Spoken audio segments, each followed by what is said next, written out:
Hello everyone. So students, आज हम start करने जा रहे हैं चैप्टर ऑफ बॉटनी जो कि है लिविंग वर्ल्ड।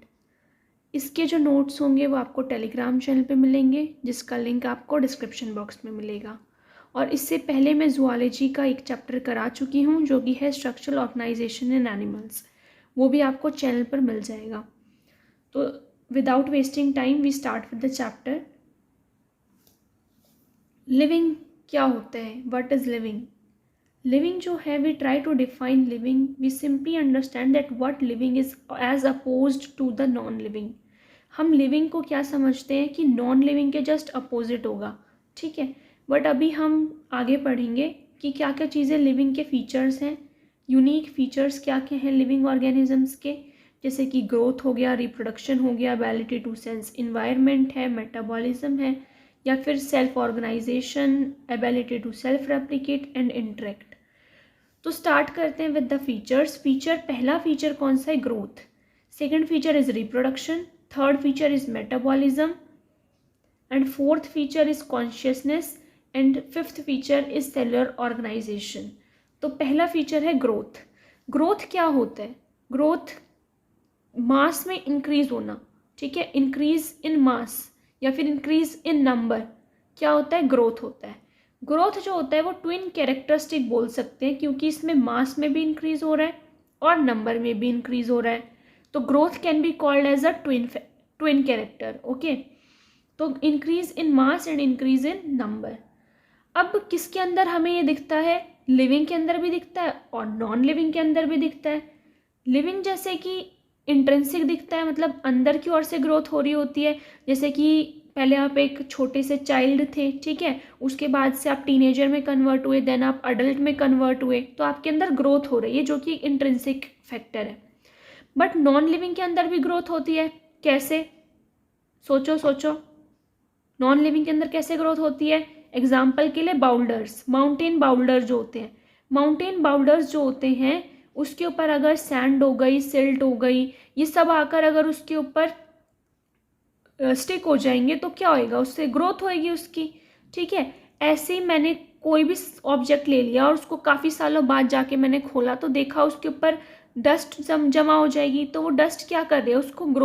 उसकी ग्रोथ कर रही है, उसके ऊपर एक मास इंक्रीज कर रही है, तो वो क्या है? उसके ऊपर भी ग्रोथ हो रही है। तो नॉन लिविंग के ऊपर भी ग्रोथ हो रही है और लिविंग के अंदर भी ग्रोथ हो रही है। तो हम इसको क्या कह सकते हैं कि ये डिफाइनिंग फीचर है? नहीं, ये डिफाइनिंग फीचर नहीं है, ये कैरेक्टरिस्टिक है सिर्फ एक। This is non defining feature, क्योंकि ये लिविंग के अंदर भी हो रही है, नॉन लिविंग के अंदर भी हो रही है। अगर ये सिर्फ लिविंग के अंदर हो रही होती तो हम इसको बोलते लिविंग के अंदर अगर हो रही होती तो हम इसको बोलते डिफाइनिंग फीचर। बट ये नॉन लिविंग में भी हमें दिखाई दे रही है, तो हम इसको नॉन डिफाइनिंग फीचर बोलेंगे या फिर इसको कैरेक्टरिस्टिक फीचर बोलेंगे। अब आता है रिप्रोडक्शन। रिप्रोडक्शन क्या होता है? रिप्रोडक्शन क्या होता है? Progeny, same type of progeny जो होती है, सेम काइंड ऑफ प्रोजेनी की प्रोडक्शन करना इज नोन एज रिप्रोडक्शन। तो रिप्रोडक्शन क्या होता है? किसके अंदर दिखता है? लिविंग ऑर्गेनिजम्स के अंदर दिखता है। बट लिविंग ऑर्गेनिजम्स में कुछ लिविंग ऑर्गेनिजम्स ऐसे होते हैं जिसके अंदर हमें रिप्रोडक्शन नहीं दिखता, जैसे कि infertile human couples, mules, sterile worker bees, इन तीनों के अंदर हमें रिप्रोडक्शन नहीं दिखता। तो क्या लिविंग नहीं है? लिविंग है ये, बट इनके अंदर रिप्रोडक्शन नहीं दिखता, तो इसीलिए हम इसको भी डिफाइनिंग फीचर नहीं बोल सकते, क्योंकि ये लिविंग के अंदर तो रिप्रोडक्शन दिखता है बट कुछ के अंदर नहीं दिखता। तो वो कुछ जो जिनके अंदर नहीं दिखता, क्या वो लिविंग नहीं है? उनके अंदर ग्रोथ हो रही है, मेटाबॉलिज्म हो रहा है, कॉन्शियसनेस है, ठीक है। तो हम क्या कह सकते हैं कि रिप्रोडक्शन जो है वो भी एक नॉन डिफाइनिंग कैरेक्टर है, ठीक है, नॉन डिफाइनिंग फीचर है और कैरेक्टरिस्टिक फीचर है, ठीक है। हम क्या कर रहे हैं? डिफाइनिंग जो फीचर है, डिफाइनिंग और non defining feature, defining feature को ही कैरेक्टरिस्टिक फीचर हमने नाम दे दिया है, ठीक है, और नॉन डिफाइनिंग फीचर अलग है। तो नॉन डिफाइनिंग फीचर जो है उसी को कैरेक्टरिस्टिक फीचर नाम दिया है और डिफाइनिंग फीचर एक अलग चीज़ है, ठीक है। तो प्रोडक्शन हमने पढ़ लिया कि प्रोजेनी का प्रोडक्शन होता है, सेम काइंड की बनती है। तो अब ग्रोथ और रिप्रोडक्शन आपको क्या पता लगता है कि ये कैरेक्टरिस्टिक फीचर है और नॉन डिफाइनिंग फीचर है, डिफाइनिंग फीचर नहीं है। ये डिफाइन नहीं करते लिविंग ऑर्गेनिजम्स को, ठीक है। तो ये क्या हो जाएगा हमारे पास, दोनों क्या हो जाएंगे, कैरेक्टरिस्टिक फीचर और नॉन डिफाइनिंग फीचर। तो इसको याद कैसे करेंगे कि ये ग्रोथ और रिप्रोडक्शन ही नॉन डिफाइनिंग फीचर होते हैं। इसको याद करेंगे गोरे नहीं, गोरे नहीं, गोरे मतलब ग्रोथ, गो से ग्रोथ और आरी से रिप्रोडक्शन। तो गोरे नहीं, नहीं मतलब नॉन डिफाइनिंग फीचर और कैरेक्टरिस्टिक, ओके। तो इससे याद हो जाएगा हमें। अब आगे बढ़ते हैं, मेटाबॉलिज्म पे चलते हैं। Metabolism, consciousness and cellular organisation, ये तीनों के तीनों डिफाइनिंग फीचर होते हैं। अब कैसे डिफाइनिंग होते हैं ये पढ़ते हैं। मेटाबॉलिज्म क्या होता है, जितनी भी केमिकल रिएक्शंस हमारी बॉडी के अंदर हो रही हैं, जितनी भी केमिकल रिएक्शंस हमारी बॉडी के अंदर हो रही हैं, उनका सम टोटल जो होता है उसको मेटाबॉलिज्म बोलते हैं। ये यूनिसेलुलर और मल्टी सेलुलर दोनों में देखने को मिलता है। तो ये क्या है, लिविंग ऑर्गेनिजम्स में ही देखने को मिलेगा। मैं कहूँ माउंटेन के अंदर मेटाबॉलिज्म हो रहा है, नहीं होता, नहीं होता माउंटेन के अंदर मेटाबॉलिज्म, ठीक है। तो लिविंग के अंदर ही मेटाबॉलिज्म हो सकता है, इसीलिए ये डिफाइनिंग फीचर है। कॉन्शियसनेस, आगे बढ़ते हैं। कॉन्शियसनेस क्या होता है, ability to respond the external stimulus. मैंने कहा माउंटेन जो है वो एक्सटर्नल स्टिमुलस को रिस्पॉन्ड कर सकता है। कभी देखा है माउंटेन को एक्सटर्नल स्टिमुलस के लिए रिस्पॉन्ड करते हुए? नहीं, तो वो नॉन लिविंग है, ठीक है। क्योंकि इसीलिए ये एक डिफाइनिंग फीचर है, क्योंकि कोई भी इसमें एक्सेप्शन देखने को नहीं मिलता। जहाँ पर भी हमें एक्सेप्शन देखने को मिलेगा, जैसे ग्रोथ में और रिप्रोडक्शन में हमें एक्सेप्शन देखने को मिल रहा था, तो वो नॉन डिफाइनिंग कैरेक्टरिस्टिक बन गई थी, ठीक है। और ये दोनों में हमें कोई भी, इन तीनों में हमें कोई भी क्या कहते हैं उसको, देखने को नहीं मिलता कोई भी एक्सेप्शन, तो इसीलिए ये डिफाइनिंग फीचर हो जाएंगे, ठीक है। इन तीनों में कोई भी एक्सेप्शन देखने को नहीं मिलता। Seen in unicellular as well as multi cellular organism, और ह्यूमन जो होते हैं वो ओनली सेल्फ कॉन्शियस होते हैं। ओनली सेल्फ कॉन्शियस कौन होता है, ह्यूमन होता है, ठीक है। तो सेलुलर ऑर्गेनाइजेशन की बात करते हैं तो मतलब सेल्स का ऑर्गेनाइजेशन हो गया। तो सेल्स का ऑर्गेनाइजेशन जब होता है तो उसके अंदर बीच में इंटरेक्शन होती है, तो वो टिश्यू बनता है। आगे पढ़ेंगे ये हम। Seen in all unicellular and multicellular organism, cellular organisation जो होता है वो भी हमें यूनिसेलुलर में और मल्टीसेलुलर में देखने को मिलता है। तो ये भी हमारा एक डिफाइनिंग फीचर हो जाएगा, ठीक है, क्योंकि इसमें भी कोई एक्सेप्शन हमें देखने को नहीं मिलता। आगे बढ़ते हैं, रिप्रोडक्शन की तरफ चलते हैं। ये सारे पॉइंट्स हैं इससे रिलेटेड जो भी हमने बीच में छोड़ दिए, कि रिप्रोडक्शन जो होता है वो एक सिनोनिमस होता है ग्रोथ के। रिप्रोडक्शन सिनोनिमस होता है ग्रोथ के, मतलब रिप्रोडक्शन और ग्रोथ एक ही चीज़ होगी, किसके अंदर, यूनिसेलुलर ऑर्गेनिजम्स के अंदर। बट मल्टी सेलुलर ऑर्गेनिजम्स के अंदर ऐसा नहीं होता। मल्टी सेलुलर ऑर्गेनिजम्स के अंदर ग्रोथ और रिप्रोडक्शन को हम एक ही चीज़ नहीं मान सकते। अब ये बताती हूँ एक ही चीज़ कैसे हुई है। जैसे कि मैंने कहा ये अमीबा है, अमीबा यूनिसेलुलर होता है, तो ये डिवाइड हो गया बाइनरी फ्यूजन के थ्रू दो में। तो ये इसके अंदर क्या हुआ, ग्रोथ भी हो गई और रिप्रोडक्शन भी हो गया, तो इसीलिए हमने इसको बोला सिनोनिमस, ठीक है। A reaction in test tube, एक रिएक्शन जो टेस्ट ट्यूब के अंदर होती है, मेटाबॉलिज्म की बात हो रही है। एक रिएक्शन जो टेस्ट ट्यूब के अंदर होती है वो ना ही लिविंग होती है ना ही नॉन लिविंग होती है, ठीक है। अब है फोटो पीरियड जो होता है वो भी इफेक्ट करता है प्लांट्स और एनिमल्स में, सीजनल ब्रीडर्स। रिप्रोडक्शन जो होता है वो हमारा फोटो पीरियोडिक भी होता है कुछ सीजनल ब्रीडर्स के अंदर, ठीक है, जैसे कि प्लांट्स में और एनिमल्स में, बोथ प्लांट्स एंड एनिमल्स में। कुछ प्लांट ठंड के टाइम पे ग्रो करते हैं और कुछ प्लांट जो है वो गर्मी के टाइम पे ग्रो करते हैं। एनिमल्स जो है वो कुछ एस्टाइवेशन में चले जाते हैं, कुछ हाइबरनेशन में चले जाते हैं, उसके बाद से वो रिकवर जब वहाँ से आते हैं उसके बाद से वो फोटो पीरियड के अकॉर्डिंग अपना रिप्रोडक्शन करते हैं, एजिंग करते हैं, ठीक है। प्लेनेरिया क्या होता है, ट्रू रीजनरेशन दिखाता है। प्रॉपर्टीज ऑफ टिश्यू, यहाँ बोला गया है, बहुत इंपॉर्टेंट लाइन है ये, कि सेल ऑर्गेनेलेज जो होते हैं are not present in the molecular constituents of cell organelles but arises due to interactions. मतलब ये अगर सेल्स हैं तो ये सेल्स जो है आपस में इंट्रैक्शन जब करती हैं तभी जाकर ये एक सेल ऑर्गेनेले या फिर टिश्यू की प्रॉपर्टी शो करती हैं, ठीक है। अब है patient lying in coma. Coma में जो पेशेंट होता है उसके अंदर कोई भी सेल्फ कॉन्शियसनेस नहीं होती, उसको हम ब्रेन डेड बोलते हैं। तो इसको हम क्या बोलते हैं, ब्रेन डेड बोलते हैं, ठीक है। पेशेंट जो कि कोमा में लाई करेगा उसको ब्रेन डेड बोलेंगे, क्योंकि उसके अंदर कोई भी सेल्फ कॉन्शियसनेस हमें देखने को नहीं मिलती। आगे बढ़ते हैं, तो सबसे पहले स्टार्ट करते हैं हम डाइवर्सिटी से, डाइवर्सिटी इन लिविंग ऑर्गेनिज्म, ठीक है। तो डाइवर्सिटी इन लिविंग ऑर्गेनिज्म क्या होता है कि बायोडाइवर्सिटी जो होता है is number and types of organisms present on earth. मतलब बायोडाइवर्सिटी क्या होती है, नंबर या फिर टाइप ऑफ ऑर्गेनिज्म जो कि अर्थ पे प्रेजेंट होते हैं उसको बोलते हैं। नंबर ऑफ स्पीसीज जो होती हैं वो दैट आर नोन या फिर डिस्क्राइब्ड जो हमने आज तक की है रेंज में, वो है 1.7 टू 1.8 मिलियन, ठीक है। नंबर ऑफ स्पीसीज आगे जाके हम ये भी पढ़ेंगे 12th क्लास में कि रॉबर्ट मे के अकॉर्डिंग 7 मिलियन स्पीसीज होती हैं जो कि डिस्कवर हुई हैं, but that are known and described range in 1.7 to 1.8 million, ठीक है। As local names vary from place to place, there is need to standardize the name. अब क्या होता है, जो लोकल नेम्स होते हैं ना वो अलग अलग प्लेस पे अलग अलग बोले जाते हैं, ठीक है।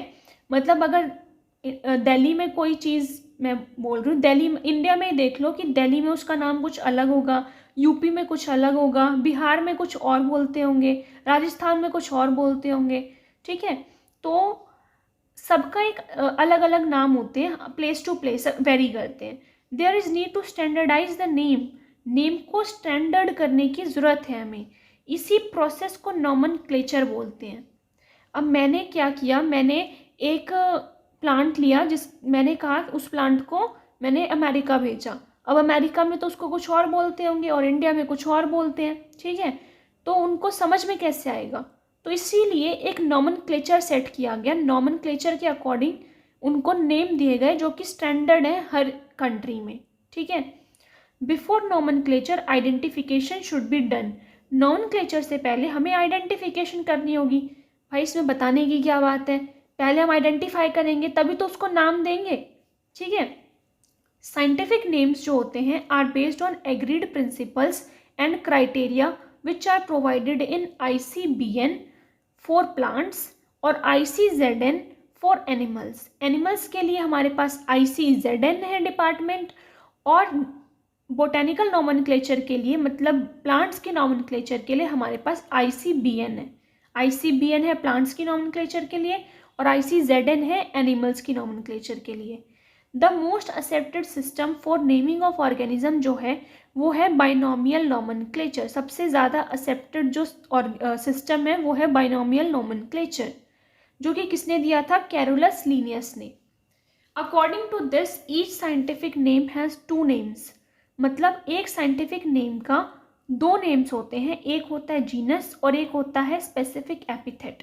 मतलब 2 पार्ट्स होते हैं उसके नेम के, one is the generic name and second is the specific epithet. Generally in Latin and generally in Latin, मतलब लैटिन लैंग्वेज में होता है, ठीक है। ये लैटिन लैंग्वेज डिराइव है, ये भी लैटिन से ही डिराइव्ड है, क्योंकि लैटिन जो है वो एक डेड लैंग्वेज है, वो अभी भी वैसी है और आज के आने वाले 100 सालों बाद भी वो वैसे की वैसी ही रहेगी, उसमें कोई चेंज नहीं होगा। तो इसीलिए उस लैंग्वेज को यूज़ किया गया है, ठीक है। मैग्नीफेरा इंडिका लिन, मैंगो का नाम है ये, ठीक है। मैंगो का साइंटिफिक नाम क्या होता है, मैग्नीफेरा इंडिका लिन। लिन यहाँ पर हमने इसलिए लगाया है क्योंकि ये साइंटिस्ट का नाम है, ठीक है। और साइंटिस्ट का नाम किस में होता है, रोमन में होता है, ठीक। ये रोमन से है। Genus starts with capital letter and species starts with small letter. Genus हमें कैपिटल लेटर से स्टार्ट करना होता है, कुछ रूल्स चल रहे हैं। जीनस हमें कैपिटल लेटर से स्टार्ट करना होता है और स्पीसीज जो है वो स्मॉल लेटर से। जैसे आप यहाँ देख भी सकते हो, मैग्नीफेरा में M कैपिटल है और इंडिका का I जो है वो स्मॉल है। साइंटिफिक नेम जो होता है अगर हम उसे प्रिंट करेंगे या फिर हैंड राइट जब हाथ से लिखेंगे तो क्या होगा, जब हम उसे प्रिंट करेंगे तो उसे इटैलिक्स में करना है, और जब उसे हैंड रिटन लिखेंगे तो उसे अंडरलाइन करना है सेपरेटली। मतलब मैंने लिखा Mangifera, Mangifera indica, Mangifera indica, ठीक है, इंडिका लिखा, तो हम क्या करेंगे, इसको सेपरेटली अंडरलाइन करेंगे जब हम इसको हैंड रिटन लिखेंगे, बट अगर प्रिंट करेंगे तो इसको इटैलिक्स में प्रिंट किया जाएगा। Name of the author should be at the end of the biological name in abbreviated form, जैसे कि लिन, लिन क्या है, एब्रीवेटेड फॉर्म है, ठीक है, लिन क्या है, एब्रीवेटेड फॉर्म है, ठीक। बायोलॉजिकल नेम जो है उसके एंड में लिखेंगे ऑथर का नाम और वो एब्रीवेटेड फॉर्म में होगा। अब बात करते हैं क्लासिफिकेशन की। हमने ऊपर पढ़ा था ना कि पहले हम उसको क्या करेंगे, आइडेंटिफाई करेंगे, तो अब आइडेंटिफाई करने के बाद हम उसको क्लासीफाई भी करेंगे। क्लासिफिकेशन एक ऐसा प्रोसेस होता है जिसमें हम ग्रुप करते हैं। Anything is grouped in convenient categories, किसी भी चीज़ को कन्वीनियंट कैटेगरीज में ग्रुप किया जाता है, ठीक है, कन्वीनियंट कैटेगरीज में ग्रुप किया जाता है। जैसे कि मेडिकल के सेक्शन अलग बना दिया, नॉन मेडिकल का सेक्शन अलग बना दिया, आर्ट्स का सेक्शन अलग बना दिया, कॉमर्स का सेक्शन अलग बना दिया। तो हमने क्या किया, क्लासीफाई किया कि किस किस ने कौन से सब्जेक्ट लिए हैं, और उसके बाद से हमने उसको कन्वीनियंट कैटेगरीज में डिवाइड कर दिया, ग्रुप कर दिया। अब है साइंटिफिक टर्म्स जो होती हैं इन कैटेगरीज के लिए, मतलब इन कैटेगरीज को, जैसे मैंने बोला कि एक कॉमर्स का वो है बैच है, एक साइंस का बैच है, एक आर्ट्स का बैच है, तो इनको क्या बोलेंगे, हम क्लास बोलेंगे, है ना, कि ये क्लासेस हैं। तो ऐसे ही इन कैटेगरीज का नाम हम क्या देते हैं, साइंटिफिक कैटेगरीज का नाम टेक्सा देते हैं। क्या देते हैं, taxa, taxa. Hence based on characteristics all living organisms can be classified into different taxa. Different taxa में हम डिफरेंट ऑर्गेनिजम्स को प्लेस करते हैं। इस प्रोसेस को टेक्सोनॉमी बोला जाता है, इस प्रोसेस को टेक्सोनॉमी बोला जाता है। Taxa can indicate categories at very different levels, अलग अलग लेवल्स पे टेक्सा होते हैं, ठीक है, मतलब एनिमल्स हो गया, मैमल्स हो गए, एंड डॉग्स जो हैं वो रिप्रेजेंट करते हैं different taxa at different level. आगे पढ़ेंगे अभी कैसे ये टेक्साज हैं। टेक्सोनॉमी एंड इवोल्यूशनरी रिलेशनशिप, अगर मैंने टेक्सोनॉमी को और इवोल्यूशनरी रिलेशनशिप्स को दोनों को स्टडी करना स्टार्ट कर दिया एक साथ, तो उसको सिस्टमैटिक्स बोलेंगे, ठीक है। Morphology, anatomy, cell structure, development process and ecological information are basis of modern taxonomic studies. अब क्या है, कैरेक्टराइजेशन, आइडेंटिफिकेशन, क्लासिफिकेशन, नॉमेनक्लेचर, ये जो है ये बेसिक्स हैं टेक्सोनॉमी के। टेक्सोनॉमी के बेसिक्स कौन है, कैरेक्टराइजेशन, आइडेंटिफिकेशन, क्लासिफिकेशन, नॉमेनक्लेचर। इसको कैसे याद रखेंगे, ऐसे याद रखो, कैरेक्टराइजेशन, कैरेक्टराइजेशन किया सबसे पहले हमने, उसके बाद से हमने INC किया, आइडेंटिफिकेशन, नॉमेनक्लेचर और फिर क्लासिफिकेशन, ठीक है। इनका कोई सीक्वेंस गिवन नहीं है NCERT में भी, आपको बस इन्हें याद रखना है कि कौन से 4 बेसिक कैटेगरी बेसिक्स हैं टेक्सोनॉमी के।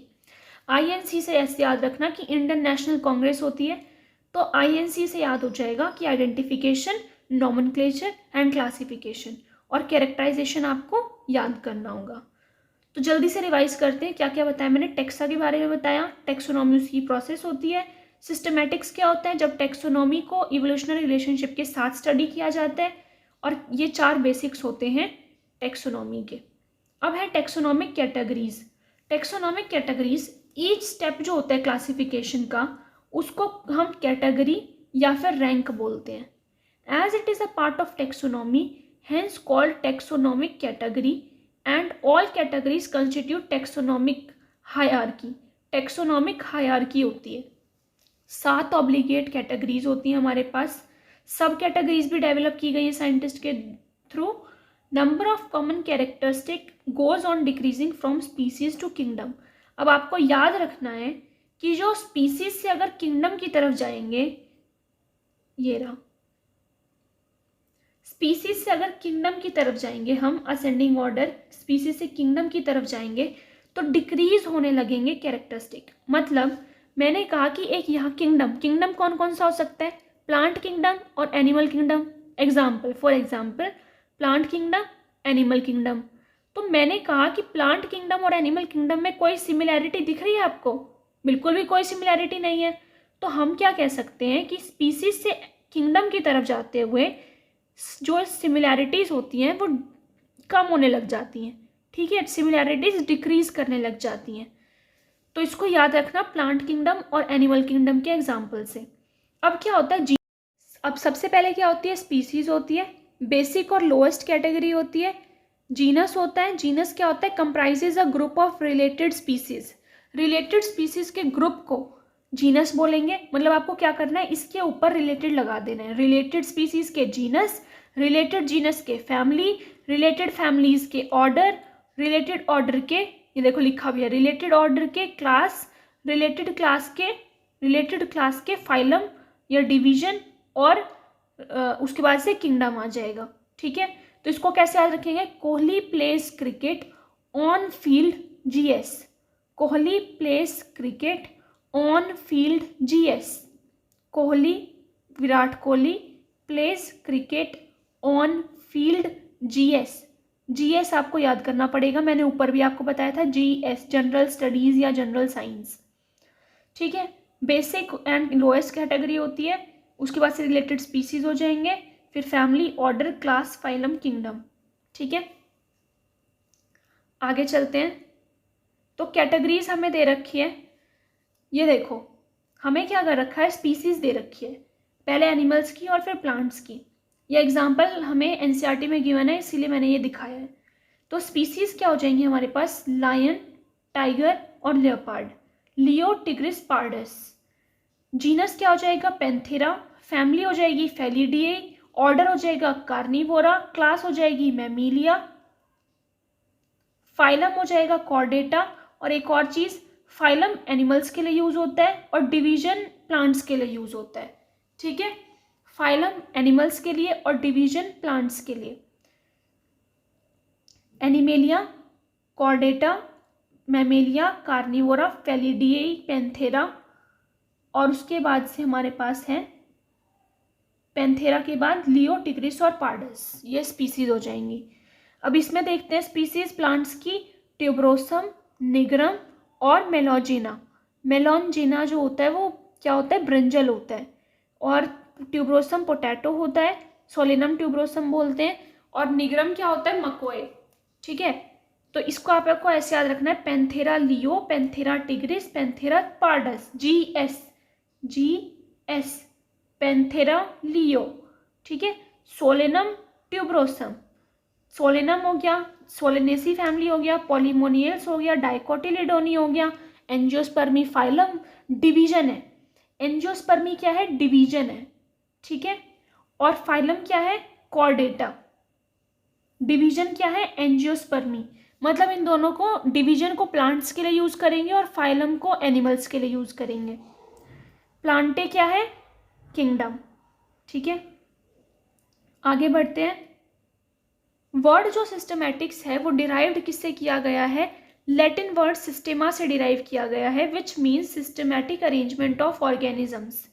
जो हमने ऊपर सिस्टमैटिक्स पढ़ा था ना, सिस्टमैटिक्स किसको बोलते हैं, इवोल्यूशनरी रिलेशनशिप्स को। जब हम, ये देखो लिखा है यहाँ पर, इवोल्यूशनरी रिलेशनशिप्स को जब हम टेक्सोनॉमी के साथ स्टडी करते हैं तो उसको सिस्टमैटिक्स बोलते हैं। तो सिस्टमैटिक्स फिर क्या हो जाएगा, एक अरेंजमेंट होता है ऑर्गेनिज्म का, systematic arrangement of organism. Higher the category greater is the difficulty determining the relationship to other taxa. मैंने ऊपर बताया था आपको कि अगर जितनी ज़्यादा बड़ी कैटेगरी होगी, जैसे किंगडम एक बड़ी कैटेगरी है, सबसे बड़ी कैटेगरी है, तो उसमें एनिमेलिया आ रहा है और प्लांटे आ रहा है, तो इन दोनों को डिटरमाइन करना, उनके बीच में रिलेशनशिप बहुत मुश्किल हो जाता है सेम लेवल पे। ठीक है, बट अगर मैं स्पीसीज की बात करूंगी तो स्पीसीज में थोड़ी सी हम सिमिलैरिटी निकाल सकते हैं। जैसे लियो में और टिग्रिस में थोड़ी सी स्पीसीज के अंदर सिमिलैरिटी देखने को मिलेगी। ठीक है, आगे बढ़ते हैं। ऑर्गेनिज्म, ये बहुत इंपॉर्टेंट टेबल है एनसीईआरटी की, इसको लर्न करते हैं। तो मैन क्या होता है, कॉमन नेम क्या है, मैन बोलते हैं। बायोलॉजिकल नेम क्या है, होमो सेपियंस। जीनस क्या है, Homo. Family Hominidae. Order Primata. Class Mammalia. Phylum Chordata. तो ये कैसे याद रखना है, मैन होम में रहता है, घर में रहता है, होमो सेपियंस। जीनस क्या हो जाएगा, होमो। फैमिली क्या हो जाएगी, होमिनिडिए। ये देखो DAE फैमिली में क्या आ रहा है, ए आ रहा है। प्राइमेटा, प्राइमेटा क्या है, ऑर्डर। ठीक है, इसको कैसे याद रखेंगे, प्राइमरी ऑर्डर, प्राइमरी ऑर्डर। पहला मतलब फर्स्ट ऑर्डर। क्लास तो याद ही रहेगा, मैमेलिया। और फाइलम क्या है, कॉर्डेटा। हाउस फ्लाई क्या है, मस्का डोमेस्टिका। इसको कैसे याद रखेंगे, मक्खी जो है वो एक दूसरे को मस्का मारने लग रही है और ये घर में पाती है, घर के अंदर मस्का मार रही है एक दूसरे को, तो Musca domestica. Genus Musca, family Muscidae, order Diptera, class Insecta, phylum Arthropoda. ठीक है, डिप्टेरा, इंसेक्टा और आर्थ्रोपोडा। मैंगो को कैसे याद रखेंगे, मैग्नीफेरा इंडिका, मैग्नीफेरा एनाकार्डियेसी। इसको कैसे याद रखेंगे, मैंगो को मैग्नीफेरा इंडिका बोल रहे हैं, इंडिया में पाता है। और उसके बाद से कार्डियक को मतलब हार्ट को बहुत अच्छा रखेगी। ठीक है, तो अनार और सेब, इससे भी याद रख सकते हैं, अनार और सेब। या फिर कार्डियक, इससे भी याद रख सकते हैं कि कार्डिया मतलब हार्ट को बहुत अच्छा रखेगी। ठीक है, उसके बाद से हार्ट को बहुत अच्छा रखेगी, सपने आएंगे बहुत अच्छे खा के, आम को खा के हार्ट अच्छा हो जाएगा और सपने बहुत अच्छे आएंगे। डाइकोटिलिडेनी एंजियोस्पर्मी। वीट को कैसे याद रखेंगे, ट्रिटिकम एस्टाइवम, ट्रिटिकम एस्टाइवम। रोटी होती है, रोटी, रोटी की जगह रिटी याद रखना है, रोटी की जगह रिटी, तो रिटी। ट्रिटिकम एस्टाइवम, ट्रिटिकम एस्टाइवम, ट्रिटी, ट्रिटिकम। पोएसी, पोहा बनता है। ठीक है, मतलब पोहा और रोटी ऐसे याद रख लो, रोटी पोहा। पोएल्स, पोएसी से पोएल्स याद हो जाएगा, और मोनोकोटिलिडेनी और एंजियोस्पर्मी। अब इसे कैसे याद रखेंगे, वीट जो होता है वो आपने देखा होगा एक दाना होता है, वीट का, गेहूं का एक दाना होता है, तो वो मोनोकोटिलिडेनी हो जाएगा।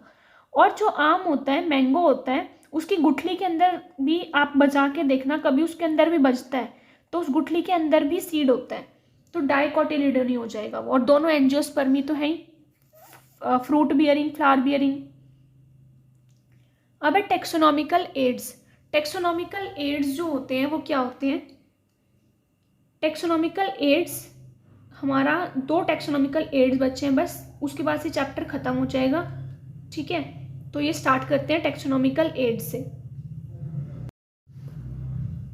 अब स्टार्ट करते हैं हम टेक्सोनॉमिकल एड्स से। टेक्सोनॉमिकल एड्स क्या क्या होते हैं, ये प्राइम सोर्स होते हैं of taxonomical studies. Taxonomical studies के प्राइम सोर्स होते हैं हमारे पास टेक्सोनॉमिकल एड्स। मोनोग्राफ होता है, हर्बेरियम होता है, टेक्सोनॉमिकल एड, ये टेक्सोनॉमिकल एड्स हैं। फ्लोरा होता है, बोटेनिकल गार्डन होता है और कीज होते हैं, और 3 इधर भी हैं, वो नीचे हैं। तो हर्बेरियम क्या होता है, जिसमें हम स्टोर करते हैं dried, press and preserved plant specimens को पेस्टेड ऑन शीट। क्या करते हैं, आपसे 11th क्लास में प्रैक्टिकल भी कराया जाएगा। एक शीट ली जाएगी, ठीक है, उस शीट के ऊपर पहले प्लांट को रख दिया जाएगा। ठीक है, इसमें हम हर्ब्स को यूज़ कर सकते हैं, शर्ब्स को यूज़ कर सकते हैं। ठीक है, प्लांट लिया जाएगा, उसकी लीफ ली जाएगी और उसको प्लेस कर दिया जाएगा उसके फ्लावर वगैरह के साथ, और उसको सुखा दिया जाएगा न्यूज़पेपर के अंडर, उसको ड्राई करके प्रेस करके, और उसको प्रिजर्व कर लिया जाएगा। और उस शीट के कोने पे यहाँ पर शीट के लेबल लगाया जाएगा, जिसके अंदर उस प्लांट स्पेसिमेन की इन्फॉर्मेशन लिखी होगी कि हमने उसको कहाँ से कलेक्ट किया, उसका साइंटिफिक नेम क्या है, जीनस क्या है, फैमिली क्या है, ऑर्डर क्या है, हाइट क्या थी प्लांट की, ठीक है, किसने इसको कलेक्ट किया है, ये भी लिखा जाएगा। अब है फ्लोरा। फ्लोरा क्या होता है, प्रोवाइड इंडेक्स, एक इंडेक्स का काम करती है of the plant specimens. Flora, फोना, फ्लोरा क्या होता है, प्लांट से रिलेटेड, तो प्लांट के रिलेटेड इंडेक्स बना होगा पर्टिकुलर एरिया के बारे में, कि इस पर्टिकुलर एरिया में ये फ्लोरा पाई जा रही है। अब है botanical garden, have collection of living plants for reference, each plant is labelled. Largest botanical garden हमारा क्यू इंग्लैंड में है। क्यू, क्यू क्या है, इंग्लिश का वर्ड है, तो क्यू इंग्लिश का वर्ड है, तो इंग्लैंड, इंग्लिश, इंग्लैंड, क्यू। ठीक है, और इंडियन बोटेनिकल गार्डन कहाँ पर है, हावड़ा में। और NBRI मतलब नेशनल बोटेनिकल रिसर्च इंस्टीट्यूट, वो कहाँ है, लखनऊ में। ठीक है, इंडियन बोटेनिकल गार्डन कहाँ है, हावड़ा में, हावड़ा। ठीक है, हाउ, कैसा है बोटेनिकल गार्डन, इंडिया का बोटेनिकल गार्डन कैसा है, हावड़ा, हावड़ा। ठीक है। और रिसर्च इंस्टीट्यूट कहाँ पर है? लखनऊ में। रिसर्च इंस्टीट्यूट कहाँ है? लखनऊ में। अब है कीज कैसी होती है? एनालिटिकल नेचर की होती है, बेस्ड ऑन कॉन्ट्रास्टिंग कैरेक्टर्स होती हैं। कपलेट मतलब मैंने 2 स्टेटमेंट लिख दी कि क्या बोलूँ, फॉर एग्जाम्पल लेके चलते हैं कि आम की मैंगो के अंदर एक सीड होती है। मैंगो, या फिर ऐसे याद करते हैं, मैंगो मोनोकोटिलिडनी होता है, मैंगो डाइकोटिलिडनी होता है। अब मैंने ऊपर आपको बताया था कि मैंगो डाइकोटिलिडनी है, डाइकॉट है, तो डाइकॉट पे हम टिक कर देंगे और मोनोकॉट को हम क्रॉस कर देंगे। तो ये क्या था? कॉन्ट्रास्टिंग कैरेक्टर्स थे, एक मोनोकॉट लिख दिया, एक डाइकॉट लिख दिया, तो ये क्या है? कॉन्ट्रास्टिंग कैरेक्टर्स हैं। In pair couplet, in pair को, इस पूरे पेयर को कपलेट बोलेंगे। Based on similarities and dissimilarities, each statement को हम लीड बोलेंगे। इस एक स्टेटमेंट को, ये जो मोनोकॉट के बारे में बताया, इस एक स्टेटमेंट को हम लीड बोलेंगे। ठीक है, आगे बढ़ते हैं। म्यूजियम, मैनुअल और जोलॉजिकल पार्क, ये लास्ट है हमारे पास। म्यूजियम तो पता ही है आपको, एजुकेशनल इंस्टीट्यूट में सेटअप किया जाता है या स्कूल्स में सेटअप किया जाता है। हैज़ प्रिजर्व्ड प्लांट और एनिमल स्पेसिमेंट्स होते हैं। Large animals are usually stuff, large animals को स्टफ किया जाता है। म्यूजियम के अंदर क्या है? प्लांट और एनिमल स्पेसिमेन दोनों देखने को मिलेंगे। ठीक है, और इंसेक्ट को भी इंसेक्ट बॉक्सेस के अंदर प्रिजर्व किया जाता है। मैनुअल में क्या देखने को मिलता है? Providing information for identification of names of species found. कुछ नहीं है, इसमें भी इंफॉर्मेशन होता है। ठीक है, एक प्रोवाइड करते हैं इंफॉर्मेशन और आइडेंटिफिकेशन एक स्पीसीज के बारे में। और जूलॉजिकल पार्क तो आप सब बचपन में घूमे होंगे, जू के अंदर चिड़ियाघर, जिसमें वाइल्ड एनिमल्स को जिंदा रखा जाता है, उनकी हैबिटेट वगैरह को स्टडी किया जाता है, उनकी टेक केयर की जाती है। ठीक है, और मोनोग्राफ क्या होता है यहाँ पढ़ लेते हैं। मोनोग्राफ जो होती है वो एक टेक्सोन के बारे में, मोनो मीन्स वन, तो वन टेक्सोन के बारे में इंफॉर्मेशन होती है मोनोग्राफ के अंदर। तो अब कैसे याद रखेंगे? हर्बेरियम पता लग गया, जिसमें स्टोर किया जाएगा, प्लांट को प्रेस किया जाएगा, ड्राई किया जाएगा, शीट लगाई जाएगी, उसका लेबल लगाया जाएगा। फ्लोरा, इंडेक्स बनाया जाएगा एक पर्टिकुलर एरिया में जो भी प्लांट स्पीसीज मिलती हैं। बोटेनिकल गार्डन, लिविंग प्लांट्स को रखा जाता है वहाँ पर और लेबल किया जाता है। कीज क्या होती हैं? एनालिटिकल होती है नेचर में, और मैंने 2 स्टेटमेंट ले ली, कपलेट बोलते हैं और एक स्टेटमेंट को लीड बोलते हैं। कॉन्ट्रास्टिंग कैरेक्टर्स होते हैं। म्यूजियम पता लग गया, म्यूजियम के अंदर हम क्या करते हैं? प्लांट और एनिमल स्पेसिमेंस दोनों को रखते हैं, इसके अंदर स्पेसिमेंस को रखते हैं। बोटेनिकल गार्डन के अंदर लाइव प्लांट्स को रखते हैं, जूलॉजिकल पार्क के अंदर लाइव एनिमल्स को रखते हैं, बट म्यूजियम के अंदर स्पेसिमेंस को रखते हैं। और लार्ज एनिमल्स को स्टफ करके रखा जाता है, इंसेक्ट को इंसेक्ट बॉक्सेस में रखा जाता है। तो ये आपका चैप्टर यहाँ पर ओवर होता है। इस चैप्टर के जो नोट्स की PDF होगी, ये जो नोट्स मैंने अभी आपको पढ़ाए हैं जिससे, उसकी PDF आपको टेलीग्राम चैनल पे मिलेगी, जिसका लिंक आपको डिस्क्रिप्शन बॉक्स में मिलेगा। और इससे पहले मैंने स्ट्रक्चरल ऑर्गेनाइजेशन कराया था चैप्टर, तो उसको भी पढ़ लेना, वो भी बहुत अच्छे से कराया था मैंने, और उसके क्वेश्चंस भी कराए थे मैंने PW के और आकाश के। तो उस चैनल पर विजिट करो और उन तीनों चारों लेक्चर्स को जाकर देखो, और इसके भी मैं क्वेश्चंस लेकर आऊँगी नेक्स्ट लेक्चर में। ओके, तो till then bye bye, take care.